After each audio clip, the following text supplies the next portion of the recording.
wangeelli keenya dhokatee ture bara baay'eedhaaf kana guugame guyyaa isaa eegee bakkeetti ba'ee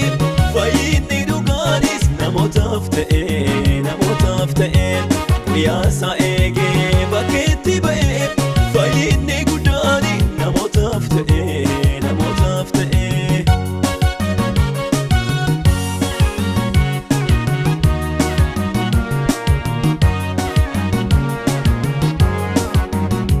Humna fayyisuuf keessaa qaba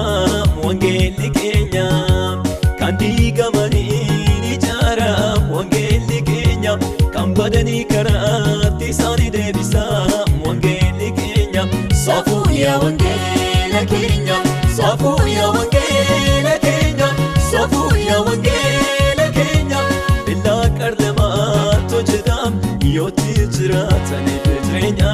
wangeelli keenya saafuu yaa wangeela keenya saafuu yaa wangeela keenya saafuu yaa wangeela keenya billaa qarlamaatti hojjetam yooti jiraataniif jireenya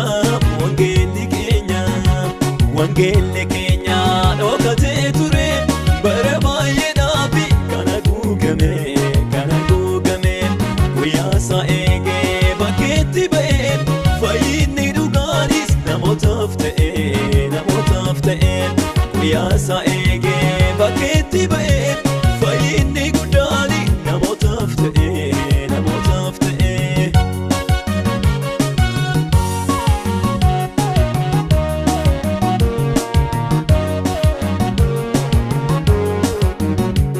Erga wangeelli dhugaan ergame harki waaqayyoo siin diriirfame hojiin seexanaa siin balleeffame ilmi waaqayyoo siin waaqeffame ilmi waaqayyoo siin waaqeffame ilmi waaqayyoo siin waaqeffame ilmi waaqayyoo siin waaqeffame ilmi waaqayyoo siin waaqeffame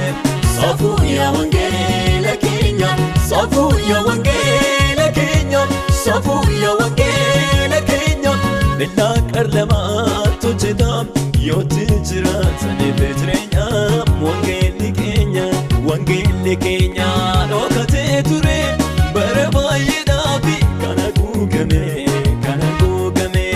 guyyaa isaa eegee bakkeetti ba'ee fayyinni dhugaanis namootaaf ta'e guyyaa isaa eegee bakkeetti ba'ee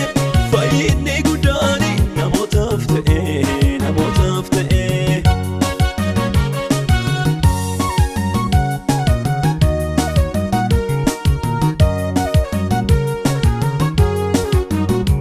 Karaa jireenyaa nutti agarsiise wangeelli keenya waaqayyoo wajjin wal barsiise wangeelli keenya badiisa jalaasii namoota baase wangeelli keenya macaafa hundumaa keessa seenee jiru wangeelli keenya saafuu yaa wangeela keenya saafuu yaa wangeela keenya saafuu yaa wangeela keenya billaa qarlamaatti hojjetam yooti jiraataniif jireenya wangeelli keenya dhokatee ture bara baay'eedhaaf kana guugame guyyaa isaa eegee bakkeetti ba'ee fayyinni dhugaanis namootaaf ta'e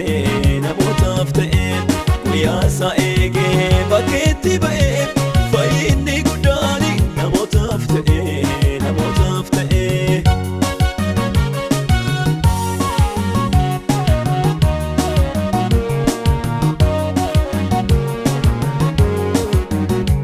Halkaniif guyyaa galagaggalcha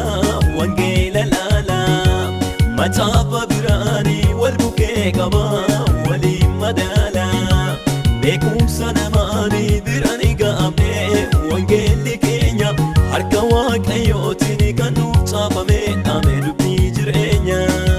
saafuu yaa wangeela keenya saafuu yaa wangeela